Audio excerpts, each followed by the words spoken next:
اس وقت دنیا میں دو فتنے بہت عظیم ہیں اور بدقسمتی سے دونوں کو بڑا فروغ حاصل ہو رہا ہے، اور دونوں کے تعلق حضور صلی اللہ علیہ وسلم کی شخصیت سے۔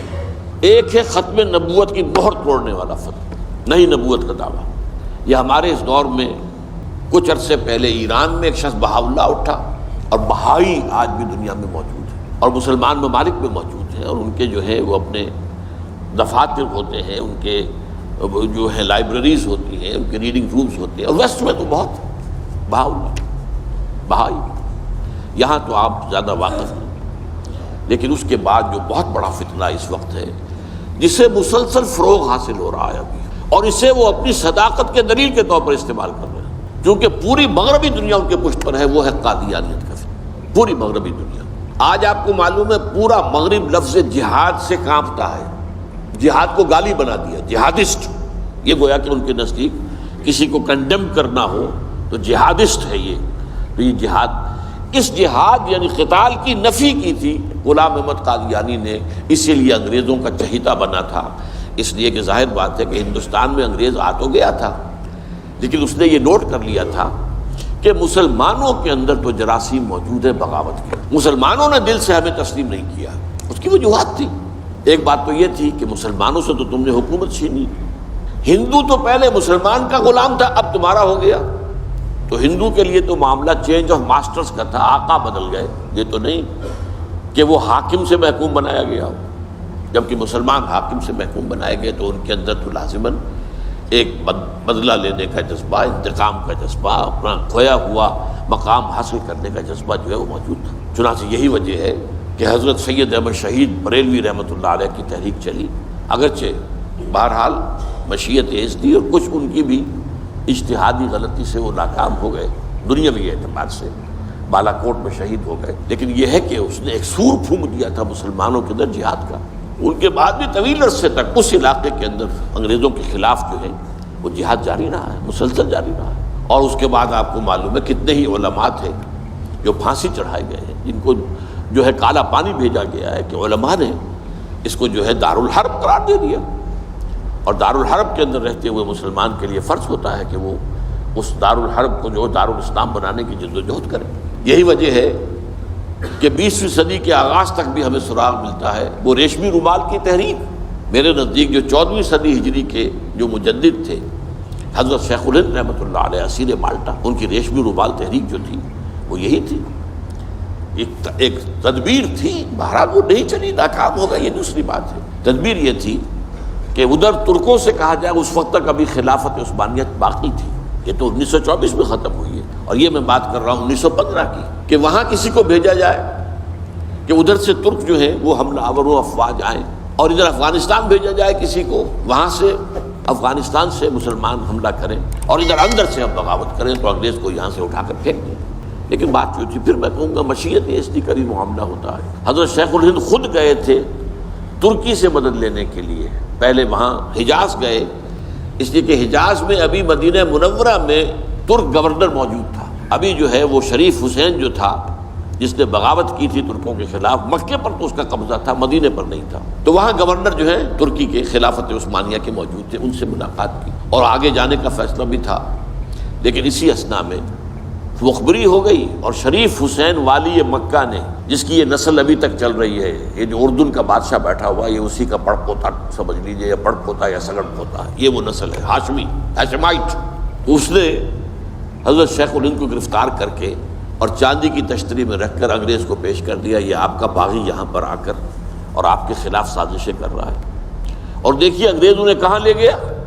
مالٹا، میڈیٹرینین سی کا ایک جزیرہ، بحیرہ روم کا۔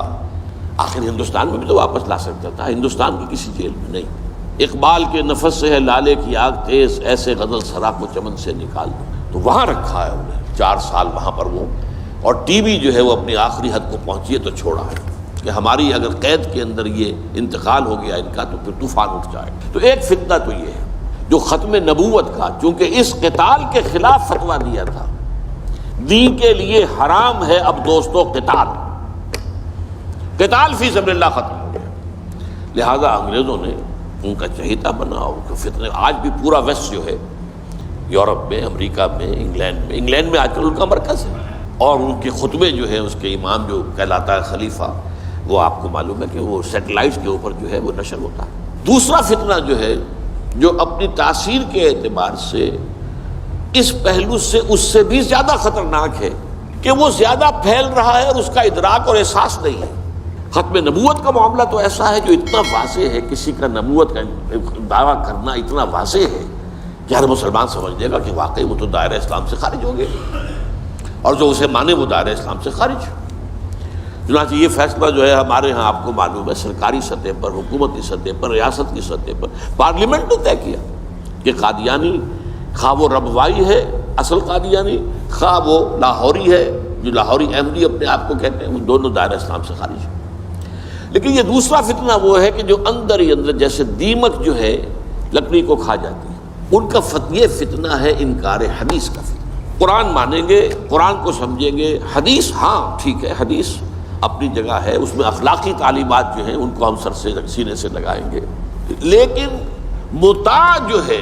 حضور کی ذات صرف اپنے زمانے کے لیے تھی، بات کے لیے نہیں۔ میں نے جو آپ کو آیات سنائی تھی، قل اطیعوا اللہ واطیعوا الرسول، اے نبی کہہ دیجئے اطاعت کرو اللہ کی اور اطاعت کرو رسول کی صلی اللہ علیہ وسلم۔ فَإِن تَوَلَّوْا، پھر اے نبی اگر یہ پیٹھ موڑ لے، فَإِنَّمَا عَلَيْهِ مَا حُمِّلَ وَعَلَيْكُمْ مَا حُمِّلْتُمْ، تو ان سے کہہ دیجئے، انہیں یہ بات بتا دیجئے کہ جو ذمہ داری ہم نے ڈالی اپنے رسول پر وہ اسی کے مسئول ہوں گے، جو ذمہ داری تم پر پڑی ہے اس کے مسئول تم ہوگے۔ وَإِن تُطِيعُوهُ تَهْتَدُوا، اور اگر تم ان کی اطاعت کرو گے تبھی تم ہدایت پر ہوگے۔ دوسرا سورۃ تغابن کی آیت میں نے آپ کو سنائی تھی، وَأَطِيعُوا اللَّهَ وَأَطِيعُوا الرَّسُولَ فَإِن تَوَلَّيْتُمْ فَإِنَّمَا عَلَىٰ رَسُولِنَا الْبَلَاغُ الْمُبِينُ، اطاعت کرو اللہ کی، اطاعت کرو رسول کی صلی اللہ علیہ وسلم۔ اگر تم نے پیٹھ موڑ لی تو جان لو کہ ہمارے رسول پر تو صرف پہنچا دینے کی ذمہ داری تھی، آگے تم مسئول ہو کہ تم تک جو پہنچا دیا گیا تھا پیغام تم نے اسے قبول کیوں نہیں کیا۔ یہ جو اطاعت رسول ہے یہ دائمی ہے، یہ ایسا نہیں ہے کہ صرف حضور اس کے لیے الفاظ استعمال کر دیتے ہیں۔ وہ مرکز ملت اپنے دور میں اپنے زمانے میں مرکز ملت تھے محمد صلی اللہ علیہ وسلم، لہٰذا امیر جماعت کی حیثیت سے، امیر ملت کی حیثیت سے ان کا حکم مانا جانا ضروری تھا۔ لیکن آئندہ تو جو بھی امیر ہوگا، جو بھی مرکز ملت ہوگا،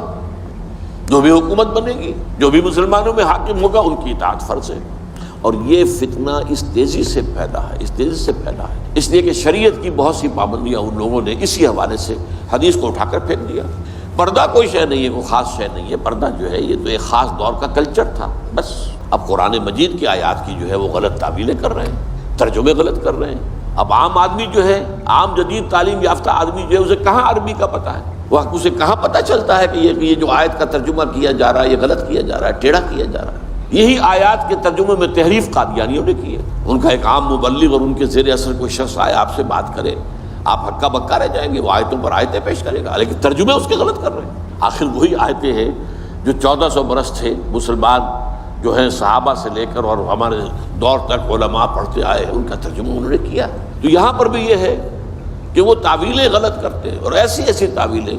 کہ ذرا سے بھی عقل اگر ہوتا کیا ہے، انسان کی مت ماری جاتی ہے۔ کسی خاص معاملے میں آپ کسی شخص سے متاثر ہو گئے، اب اس کی ہر بات آپ قبول کرتے جائیں گے، اس پر جو ہے تنقیدی نگاہ نہیں ڈالیں گے، یہ کمزوری ہے۔ چنانچہ ایسی ایسی تعویلیں بھی ہیں کہ یہ قرآن مجید میں جو آیا ہے کہ چور مرد ہو یا عورت ہو ہاتھ کاٹ دیے جائیں، اس کا مطلب ہاتھ کاٹنا نہیں ہے، تو مولویوں نے خام کا غلط بات سمجھی ہے، تو بڑا وحشیانہ فعل ہے۔ اس کا مطلب یہ ہے ہاتھ کاٹ دو، جیسے کہ کبھی والدین کہتے ہیں اپنے بیٹے تم نے تو ہمارے ہاتھ کاٹ دیے، یعنی کوئی معاملہ ایسا ہے کہ تم نے ایسی بات کر دی ہے کہ اب ہمارے پاس کچھ نہیں رہا، کوئی چارہ کاری نہیں، تو گویا کہ تم نے ہمارے ہاتھ کاٹ دیے۔ تو ایسا معاشرہ پیدا کر دو کہ چوری کی ضرورت ہی نہ ہو، بس یہ ہے ہاتھ کاٹ دینا معاذ اللہ۔ حالانکہ قرآن مجید اس کے بعد کہتا ہے جزاء لما کسبا نکالا من اللہ، یہ جو سزا ہے اللہ کی طرف سے اور ان کے کیے کا کرتوت کا بدلہ ہے، یہ بات کہی جا رہی ہے۔ تو یہ جو ہے ایسا نظام قائم کر دینا، یہ کوئی سزا ہے، یہ کوئی عبرت کی بات ہے، یہ تو بہت اچھی بات ہے۔ لیکن یہ کہ وہ لوگ جو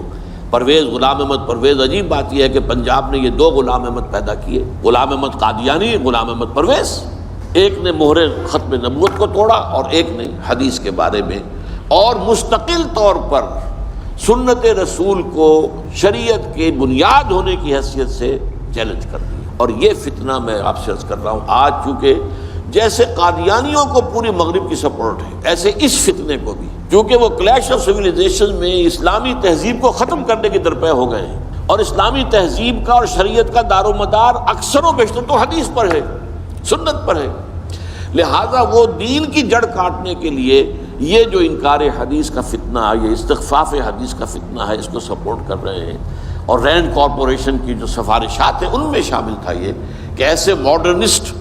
کہ جو اسلام کی ایسی تعبیریں کریں جو ہماری تہذیب کے ساتھ مماثل ہو جائیں، تو ان کو سپورٹ کیا جائے، اور انہیں خاص طور پر الیکٹرانک میڈیا پر انہیں ایکسپوجر دیا جائے، اور آج یہ ہو رہا ہے پاکستان میں بڑے پیمانے۔ تو یہ جو ہے اس اعتبار سے آج زیادہ ضرورت ہے کہ ہم حدیث نبوی کا مطالعہ کریں، تاکہ اس کی عظمت جو ہے